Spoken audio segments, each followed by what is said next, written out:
এখানে তার কথা সব লেখা আছে। এই আমরা এতদিন ধরে দাবি দাওয়া করে আসতেছি, বিমানের গেটে বেশ কয়েকবার আইছি। তারা প্রত্যেকবারই আমাদের শুধু ওই বলে যে ঠিক আছে ভিতরে এসো, কথা বলে তারা বিদায় করে দেয়। আমরা বিমানের সাথে যেহেতু চাকরি করেছি, চাই না যে এই সম্মানটা নষ্ট হোক, সেই স্বার্থেই আমরা তাদের সাথে কোনো বাকবিতণ্ডাতে যাই না।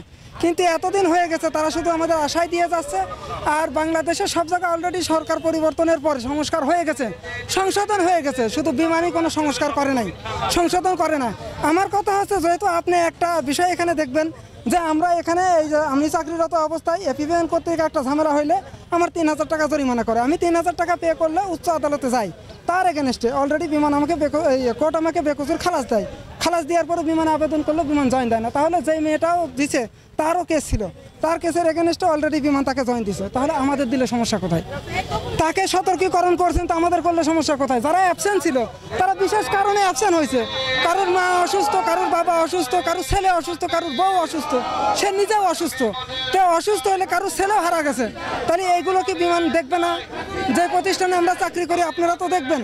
তাহলে সেই দেখা কি রাইট ছিল কিনা, এইটা হিসেব অনুসারে হ্যাঁ, এটা হচ্ছে আমাদের সেই কপি, এটা আমার কপি, ঠিক আছে।